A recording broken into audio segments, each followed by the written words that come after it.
Okay, next topic. Next topic is virus control in the greenhouse. So I did have a lot of viruses, a lot of virused plants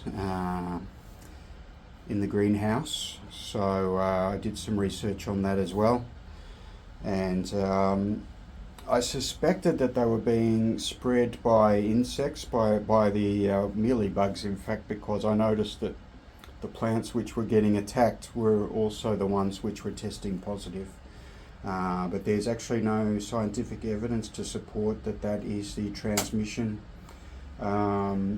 means for the two commonly detected orchid viruses, the Oncidium ring spot and Cymbidium, sorry, Oncidium ring spot and Cymbidium mosaic viruses are both not known to be spread by insects. It's mechanical. There is another one, orchid fleck virus, which can be spread by spider mites or something like that. But that one is not actually included in the test. Nonetheless, so I did some research. Yeah, what is the best way to prevent mechanical spread of virus within the collection? So obviously everyone knows about sterilizing your cutting tools, and that's definitely something that you should do. But you need to realize that these viruses are what they call temperature stable, which means they can quite happily withstand temperatures of 80 degrees and survive. You really need to get your tool, your cutting tool, to 100 degrees for probably 10 seconds or something. So the whole cutting edge of the tool, and that's going to destroy your tools as well pretty quickly.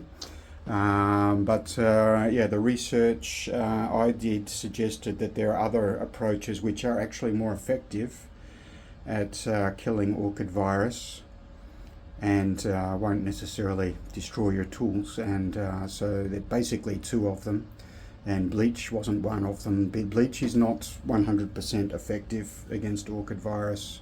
It's more in the range of 90%.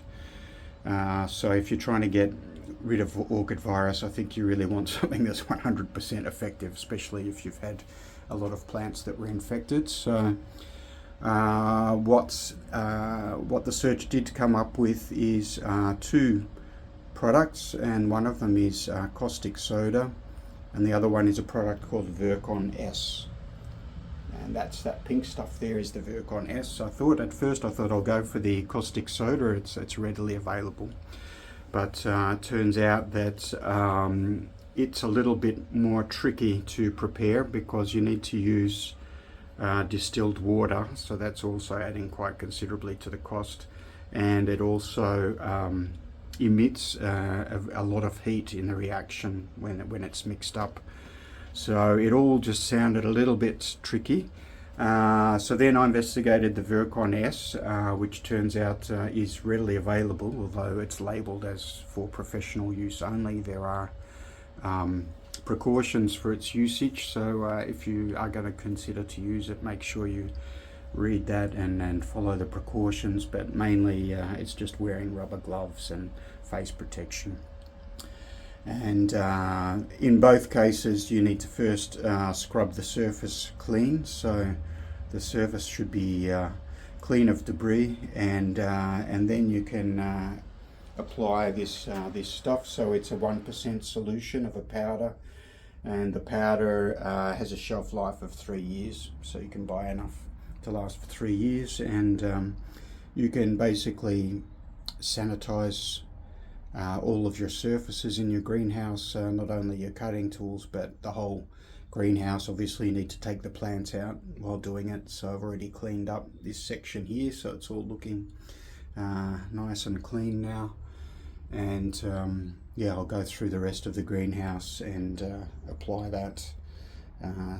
So one of the things I got is one of these on Temu. Well, not 100% happy with it. Let's get it off the charger there. Yeah, I'll rip the charger off. So this is like a watering wand, battery powered watering wand, and So you can, and it's got a little suction thing that you just dip into the substance that you want to apply, and then you can spray that all over the greenhouse.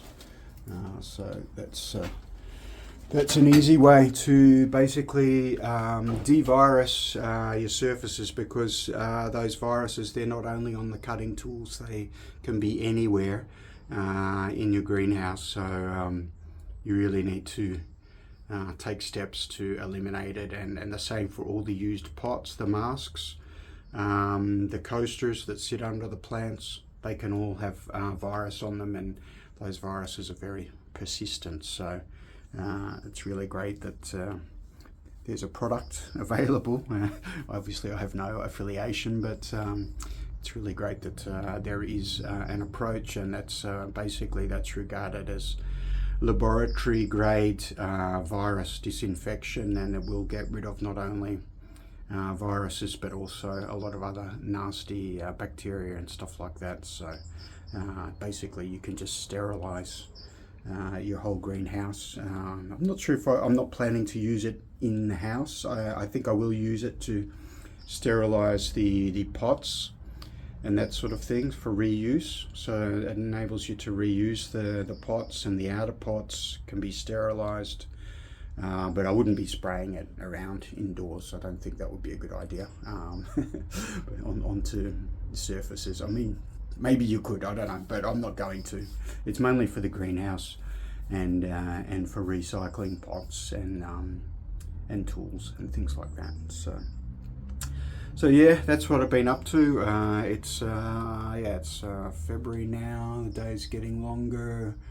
Some of the plants are already coming back into, starting to show signs of waking up after the winter rest. So yeah, it's a good time to get onto these type of things, and hopefully, yeah, well, my goal is to eradicate the viruses. Just to give you a picture, so I had about 50 virused plants out of 150 tested, so that's really a lot. And but I do think I got to the bottom of the barrel, because obviously I tested all the plants which were looking suspect, and the last 10 or 12 plants that I tested were all negative. So I think there's probably not too many more that are virused, but the chances are there are one or two in there, maybe more. So that's why it's good to have a virus prevention and control protocol in your greenhouse, so that just assume basically that every plant is virused. That's how you have to do it. And when you repot them, it's really important to not only sterilize the tools but also the surfaces, the surfaces that you're repotting. Don't mix the soil, don't let the old soil get in touch with surfaces where you're then putting other plants. Yeah, just segregate everything. So you need to have a kind of a workflow there, and in between each plant go through that protocol to ensure that viruses are not being spread. I think that is actually how the virus was being spread. I don't think that my repotting protocol was sanitary enough, so that will be a big focus moving forwards. Yeah, so yeah, that's what I've been busy with, and yeah, I hope there's some useful information in there. If you're in the EU, just assume, if you're buying those plants that are imported from Asia, just assume that, or even not imported from Asia, just assume that some of them are virused. That's the best advice that I can give you. Bye.